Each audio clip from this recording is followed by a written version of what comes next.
Donald Trump is an absolute nightmare, and now he's getting ripped apart by everyone from all sides of the aisle. However, if Trump thought today would just be a normal day, he was wrong, because he just got ripped apart by an incredibly unlikely source. First of all, we have the fact that Donald Trump is a total clown. He is so obsessed with deporting people that now he's bankrupting ICE. That's right, according to the Daily Beast, ICE faces a cash crisis as Trump orders a new crackdown in Democrat-run cities, even as immigration and customs enforcement is on the verge of going broke.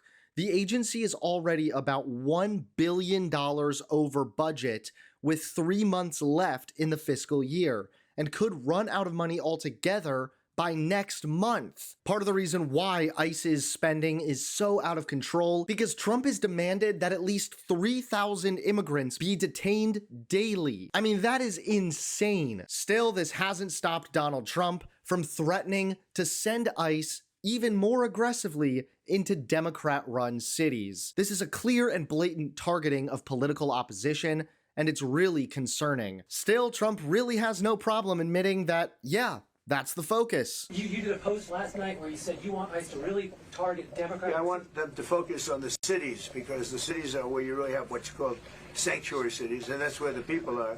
I look at New York, I look at Chicago. I mean, you got a really bad governor in Chicago and a bad mayor, but the governor's probably the worst in the country, Pritzker.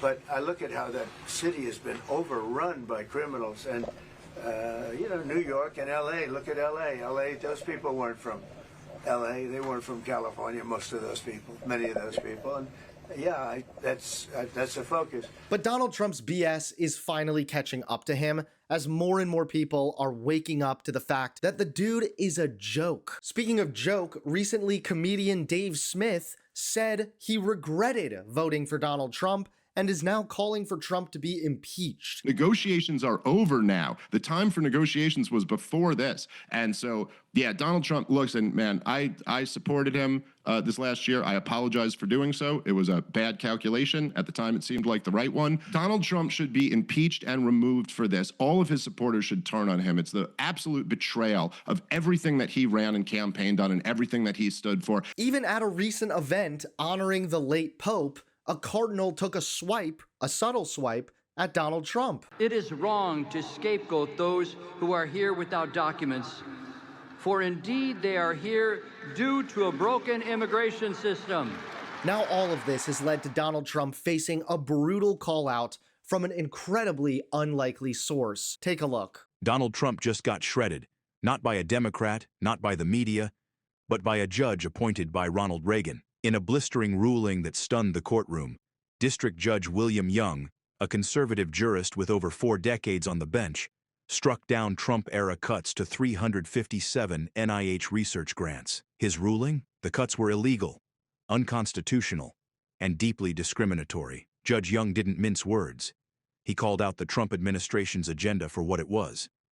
I am hesitant to draw this conclusion, but I have an unflinching obligation to draw it. That this represents racial discrimination, and discrimination against America's LGBTQ community. That's what this is. I would be blind not to call it out. My duty is to call it out. The grants Trump tried to terminate were largely tied to diversity, equity, and inclusion programs, a frequent target of MAGA rhetoric. But Judge Young emphasized that these weren't just budget decisions. They were targeted political strikes meant to dismantle protections for vulnerable communities. It's palpably clear that the grant terminations were designed to frustrate, to stop research that may bear on the health. We're talking about health here. The health of Americans, of our LGBTQ community. That's appalling. And that was just the beginning. I've sat on this bench now for 40 years. I've never seen government racial discrimination like this. I ask myself, how can this be? Would I have stood against all this if I weren't constitutionally protected? Would I have said, you can't do this? You are bearing down on people of color because of their color.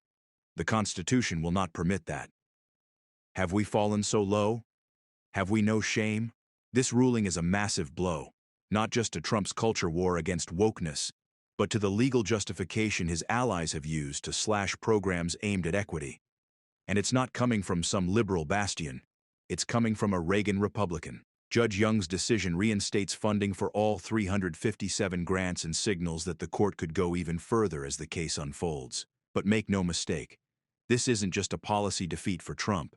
It's a moral and constitutional reckoning, called out by one of his own. Long story short, once again, you have principled Republicans and the deranged MAGA cult. Of course, I'm glad to see some of these judges, even after being appointed by Reagan, still standing up to Donald Trump's nonsense. We need more of this. Because at this point, Donald Trump has made enemies with virtually everyone, and now he's even made an enemy out of the law.